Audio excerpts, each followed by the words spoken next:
네, 안녕하세요. 오늘은 지난 시간에 이어서 미국 반도체에 대해서 다시 또 이야기 들려주신다고 들었습니다. 네, 그런데 이제 대장주인 엔비디아 그리고 이제 이 엔비디아를 ETF로 투자했을 경우 여기 월배당까지 기대할 수 있는 상품을 또 소개해 주신다고 들었는데요.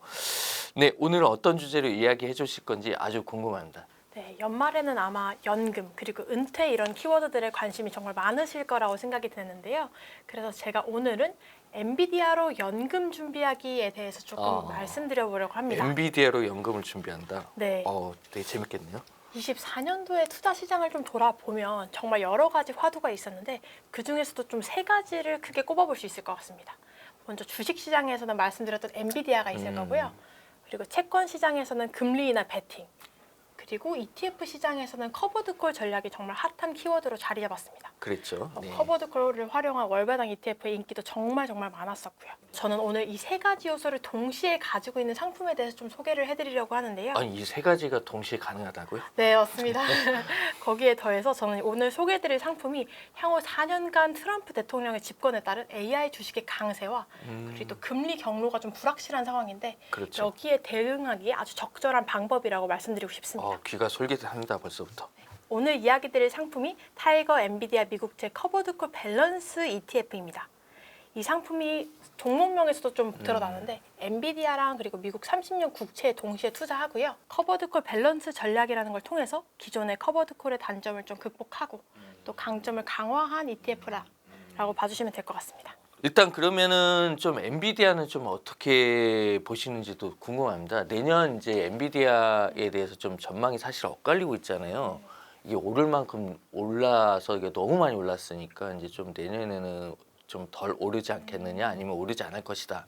이런 좀 약간 비관론도 있고 그래도 AI 반도체는 계속 갈 거니까 AI 반도체 대장주인 엔비디아는 그래도 괜찮다. 이런 좀 낙관적 전망이 좀 있는데요. 좀 어떻게 생각하시는지 좀 궁금합니다. 사실 엔비디아가 미국 주식 시장의 시가총액 1위이자 또 AI 혁신을 좀 주도하는 대명사라고도 말할 수 있는데요. 하지만 말씀 주신 것처럼 엔비디아가 좀 빠르게 성장을 해서 이게 밸류에이션 부담이 물론 심리적으로 부담감으로 다가올 수 있다라고 생각이 듭니다. 하지만 개인적으로 엔비디아는 또 한 번의 좀 퀀텀 점프를 기대할 수 있다라고 생각이 되는데요.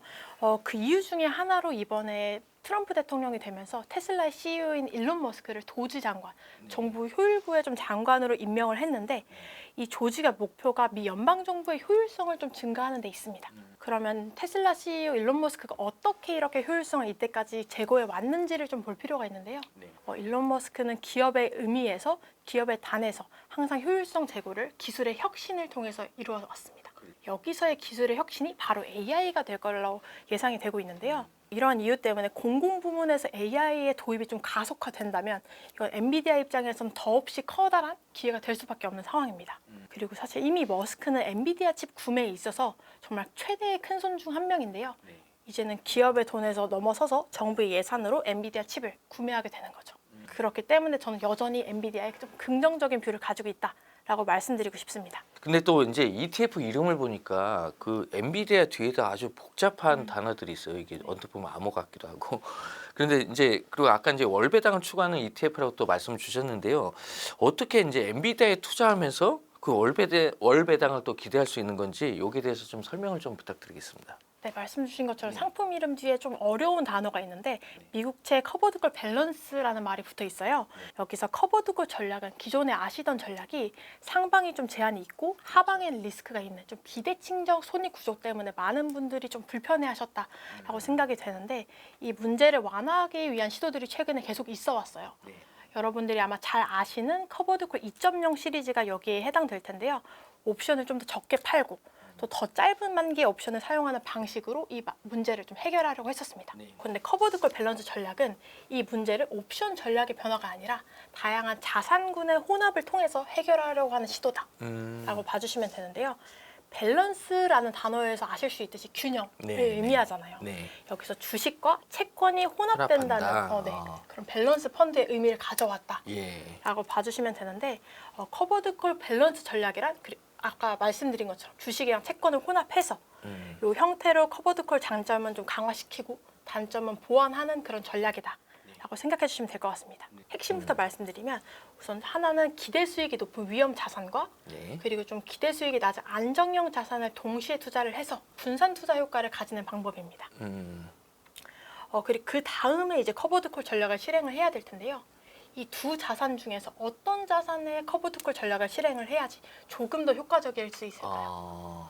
바로 기대 수익이 낮은 그렇죠. 상승폭이 좀 낮은 전략의 커버드 콜을 하는 게 조금 네. 효과적일 거다라고 판단되고 네. 있습니다. 그 이유를 좀 말씀드리면 이렇게 하면 기대 수익이 좀 높은 위험 자산의 같은 경우에는 커버드 콜 전략을 실행하지 않기 때문에 수익을 온전히 따라갈 수 있습니다. 저희 엔비디아 미국채 커버드 콜 같은 경우에는 엔비디아가 상승하면 그 상승분을 온전히 누릴 수 있는 거죠. 그래서 기존의 커버드 콜 전략에서 상방이 제한되어 있다라는 단점을 조금 기대 수익이 낮은 자산의 커버드 콜 전략을 실행함으로써 좀 보완하고자 했다라고 생각해 주시면 될 것 같습니다. 그리고 한 가지만 더 말씀드리면 투자의 하방 리스크 문제가 또 커버드 콜의 하나의 문제였는데요. 그랬었죠. 이 부분이 예. 주식이랑 채권이 상관계수가 좀 다르잖아요. 그렇죠. 반대로 움직인다는 맞습니다. 거죠. 네. 그래서 이 두 개를 활용해서 이 부분을 보완할 수 있을 것이라고 생각됩니다.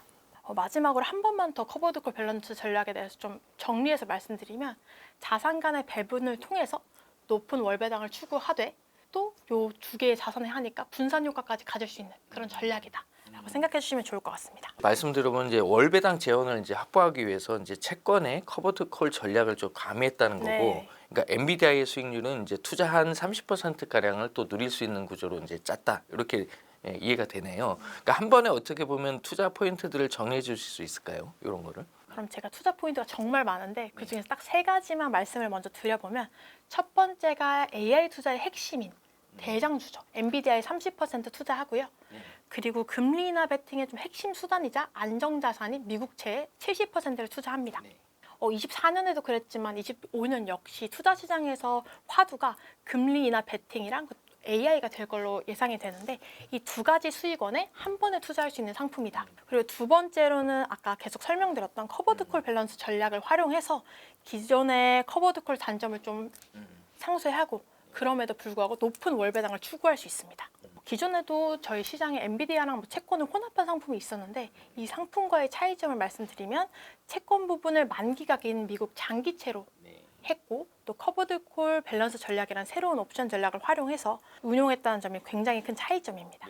그리고 마지막으로 세 번째 같은 경우에는 앞서 연말 그리고 연금에 대해서 좀 언급을 드렸는데 네네. 이 상품이 퇴직연금 규정상 30%인 안정형 자산으로 들어가서 퇴직연금에 100% 투자가 가능한 상품입니다. 그렇군요. 앞서 말씀드린 것처럼 이 상품은 채권 비중이 70%가 되는 안정형 자산이어서 연금 자산에서 엔비디아 비중을 좀 극대화하고 싶은 투자자분들께 적합하다라고 말씀드릴 수 있습니다. 그런데 이제 특이하게 이제 엔비디아하고 미국의 이제 30년 만기 국채를 섞으신 이유가 있을까? 아까 전에도 좀 계속 설명을 해주셨는데 투자할 때 기대할 수 있는 효과를 같이 좀 설명을 해주시면은 좀 더 귀에 잘 들어올 것 같거든요.